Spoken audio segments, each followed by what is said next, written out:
very big frown on your face, Dustin. I understand it though. Guess I should put a headset on so I can actually hear you too. Just so you can hear me cry. I didn't hear that either. What'd you say?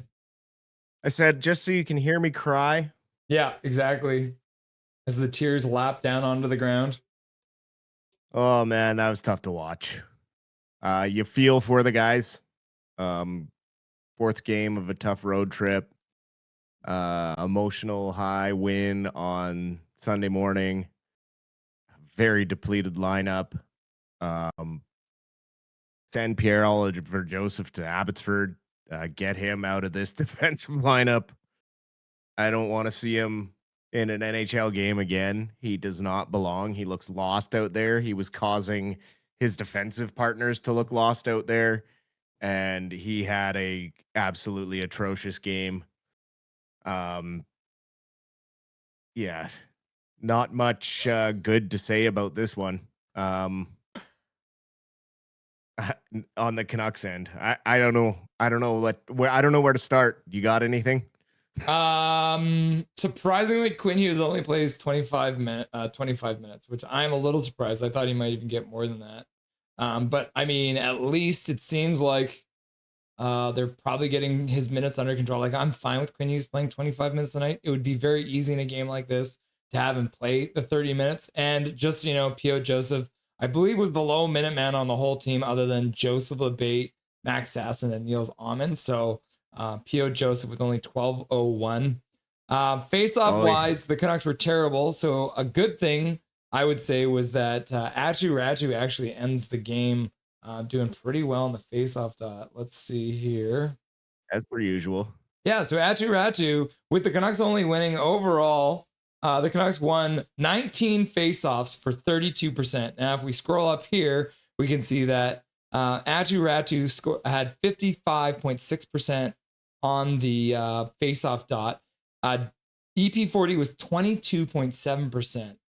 Which is tough because he got victimized by Crosby all night, man. Like, I mean, it's Crosby. He's one of, if not the best face-off guys in the league. So yeah, I mean, so Atu look at the Ratu goal won he 10 scored. I mean, face-offs. that guy is not 38 years old. Like, that shot, like, my God.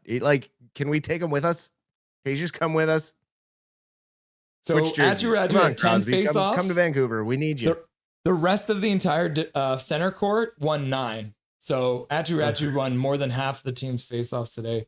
Eric Hunter's apparently not done. Trying to spread some joy after a tough loss, dropping 5 gifted memberships in chat, which you love to see. Thank you very much, Eric Hunter.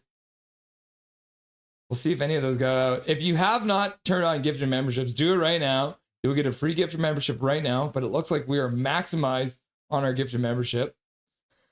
5 gifted memberships for Dobby, he says. So Eric Hunter is definitely an up. I don't know. I don't know where to start. Like, we can talk about the start again, like the pass from PD up to Garland, but we talked about that in the side show. I mean, do you want to shit on that line? Kane again? +1. Yep. Right? Like, they did their job tonight as they tried to do, right? They were +1 against the top lines of the other team. But yeah, I mean, a big task for the rest of the lineup, right? Like, oh boy. Can we get Drew O'Connor out of this lineup? For the love of God, I don't care. Go. Well, that's the problem, though, is now we're so depleted that Drew O'Connor has to stay. Like, we're beat up, right? Like, it's tough. This looked like a preseason lineup. When you look at it, like, half these guys belong in Abbotsford. It's a tough go when against any team that's kind of, especially the Penguins have kind of been hitting their stride a little bit here. And they may be in a rebuild, but they have a lot of young talent that has an eye for the net. Anthony Mantha looks like he's kind of rejuvenated a little bit here in a role for just being kind of a big body net front presence. I mean, Malkin and Crosby keep doing what they're doing. Letang. Yeah, it was just it was what you call men against boys today. And I mean, in his 12 minutes of playtime, he sure made himself known on this game. Like, we talk about guys that come in and you're like, oh, you don't really notice them for a good reason. Like tonight, we noticed Pierre Oliver Joseph all over this game for all the wrong reasons. Yeah. Yeah. Hronik and Myers, the only two defensemen that were even. So that is a good thing, I guess. But even Quinn Hughes coming in with a -1. And then on the forward sides, like our whipping boy, Drew O'Connor, was a -2. The entire rest of the team was a -1, except for Baines, who came out even. And then, like you said, Connor Garland, Pedersen, and DeBrusque, all a +1 because they were on for only the goal they scored and none of the other ones. So if there's anything to say, is that the top line did exactly what they needed to do. But when you're being rolled out there against Sidney Crosby and can't win the faceoff, it's going to be tough to be digging the puck out all the time. Yeah, no, that was just I mean, it's difficult to analyze it, right? They tried to play their structure, but penalties kind of got them behind the 8 ball. Um, missing a lot of their key penalty killers as well. Bluger out, Forbert out. So you got guys out there that aren't normally out there. I mean, Pierre Oliver Joseph was out there killing penalties and he looked horrendous. So it's really tough to break this down as like you know, um, this went wrong with the structure or that went wrong. I mean, it's a bunch of guys that got thrown into a game that haven't practiced with the team because it was just a quick morning skate. They didn't have a full practice yesterday because of all the games in a row there on the weekend, so they needed a day off yesterday. It's a lot to ask of the guys coming up from Abbey, the Abbey line to do all that heavy lifting against lines they're not used to playing against. It takes you a bit of time to get accustomed to playing a second line matchup versus your fourth line matchup, right? Like fourth line against fourth line, they look great because they're fast, they're able to push the puck into the other end. And tonight they had their moments, but you could see they started to slow down. The road trip maybe starting to set in a little bit, and they just looked like a tired team. And Pittsburgh took advantage of that at every turn they could, and every mistake the Canucks made, it found the back of the net. Swerve Irvin's got a question for you, Dusty. You play that game with the same lineup 10 times. How many wins did the Canucks get out of 10? Oof, maybe one. Honestly, maybe one. It's just not a good lineup. Like, it's not a good lineup balance. The only reason LeBate was noticeable was because he was wearing number 14, and everyone was like, "Oh, I haven't seen that out there for years," right? And 8.5 years. other than that, no real, impact on the game. Um, Oman didn't see enough from him. Like, these guys were kind of handed the golden goose here with a call up they really didn't fully earn. I mean, yeah, LeBate's having a decent year because he's having to be played in a net front presence role because they really don't have anyone else in Abbotsford. Um, it's not the case that like he's just gained all this talent. It's just a case of situational use, right? Like statistically, he looks like he's been playing well, but I've been watching the games and it's just kind of like he's in the right spot. And most of his goals have come on the power play or off the rebound. It's not like he's doing a lot of extra work to generate the offense. Um, and let's not forget, I mean, he is 32 years old. If you haven't made your mark to get into the NHL by then, chances are you're a career AHLer, and they really just picked him up as more of a veteran presence to protect the young guys down in the AHL because that league can get pretty rough and tumble with some of the older veterans who've been around the block picking on the young guys. So you need guys like Joe LeBate on your team. Similar to last year when they picked up Jujhar Khaira at the trade deadline, it was kind of the same, like a big body veteran presence that is there to kind of keep the young guys even keel. And, with so many guys that left Abbey this year, they had to replace them with somebody.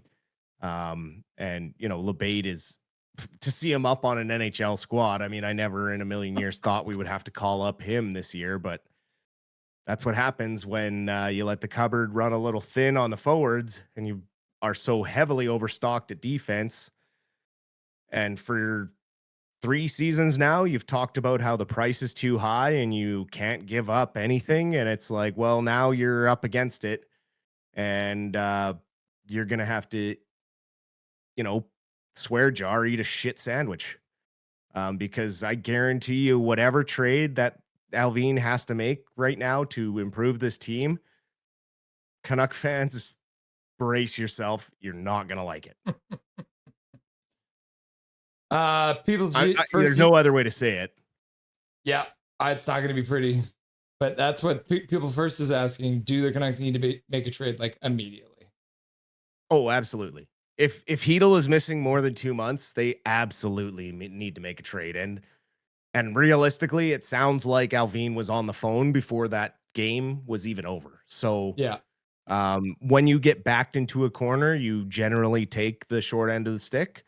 When you get backed into this much of a corner and everyone kind of knows it, they can kind of hold your nuts to the fire and dictate their price, really. So, you know, you could pretty much kiss maybe a draft pick or a real high prospect goodbye. But we are completely overrun with talent on the blue line.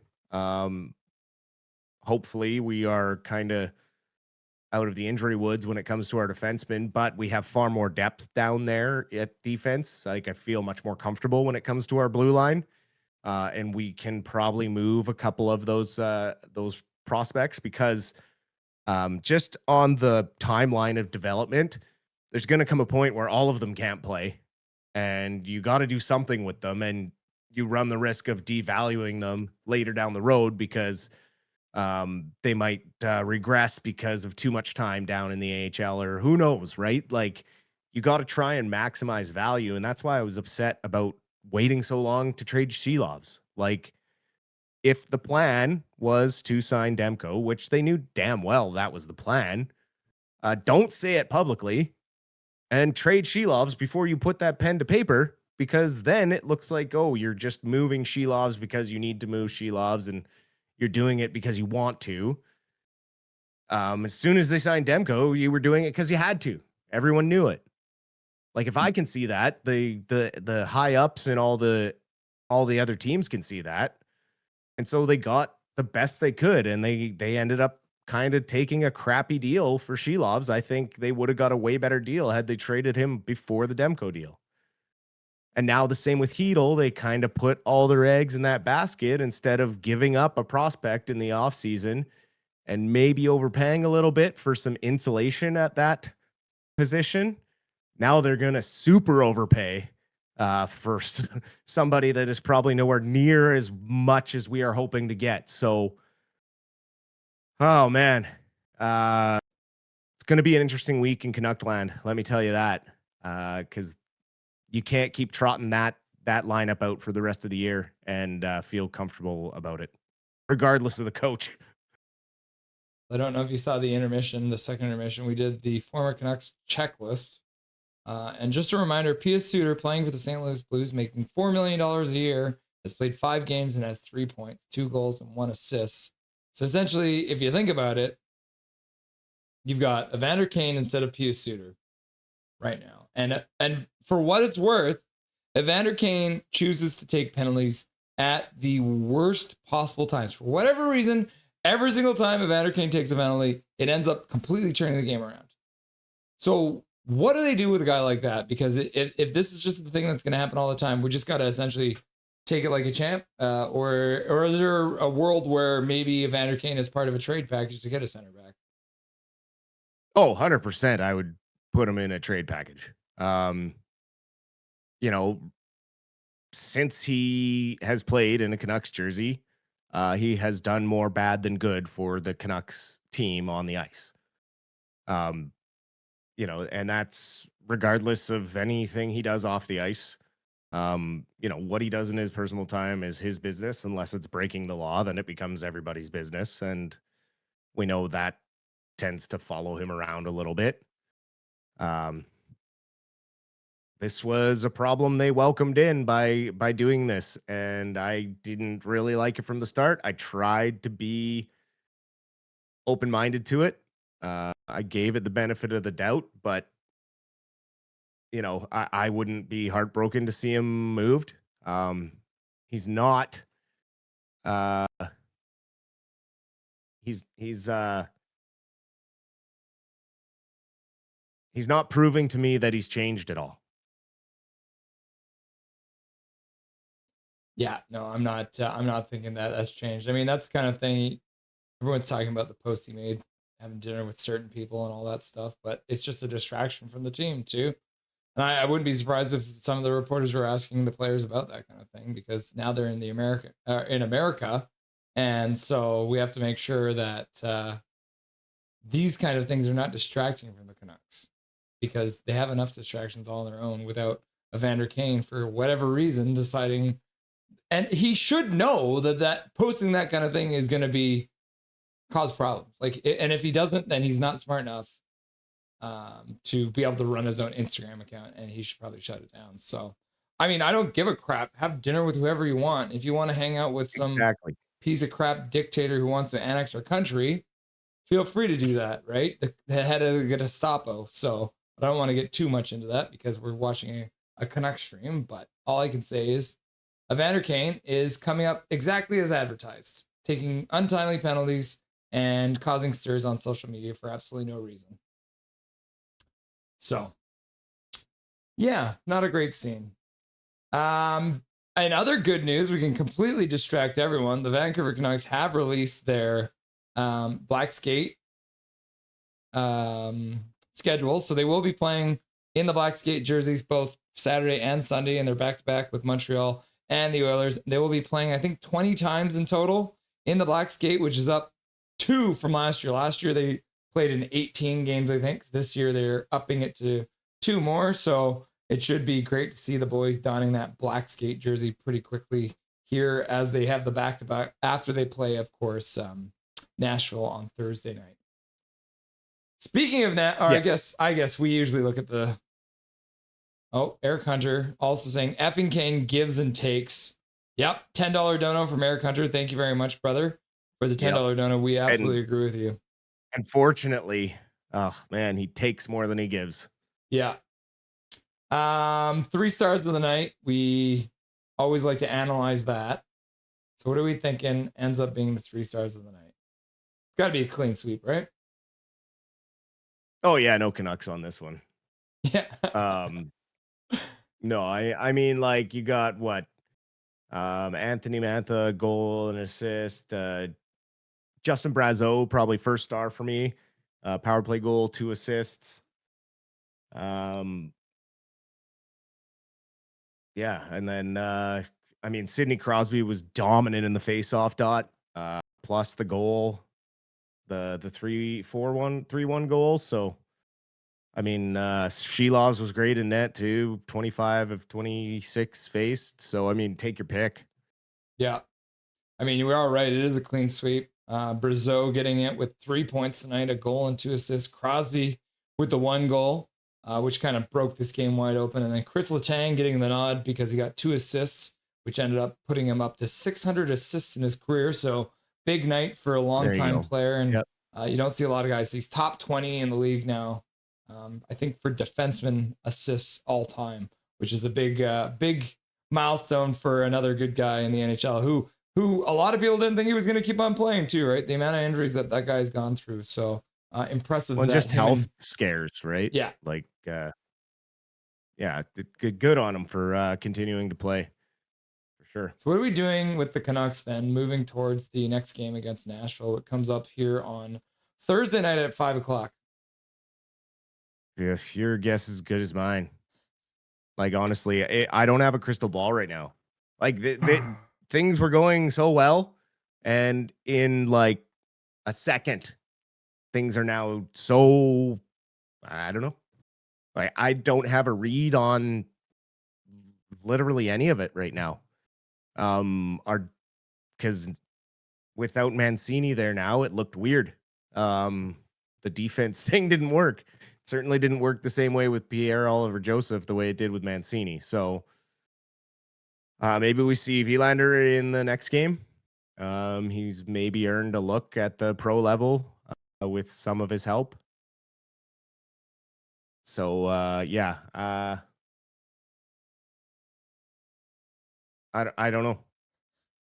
The worst thing is, did you know what the plan was for the intermission for the second period was another portion of the book Never Boring from Ed Willis. So this was the plan for Thursday. I might have jinxed tonight's game with the title of the stream, Shelov's Revenge Tour. And then I might have also jinxed everything because I'm planning to read another excerpt from Never Boring, which is an amazing book, by the way, for anyone who hasn't seen it. But I am going to be taking this into the fireplace room and reading a portion for the second period for you guys for the next game. So look ahead to that because it's a shit show. We're going to read about Poyle, who was the Canucks' first GM, who is also obviously highly connected to the Nashville Predators. So we made the connection there, but I might be doing some voodoo over here, cursing this Canucks team.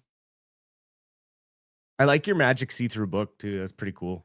Right? Isn't that crazy? You can see right through me. That's a like one of one, right? One of one edition. Yeah, exactly. It's got an X-ray machine built right into it.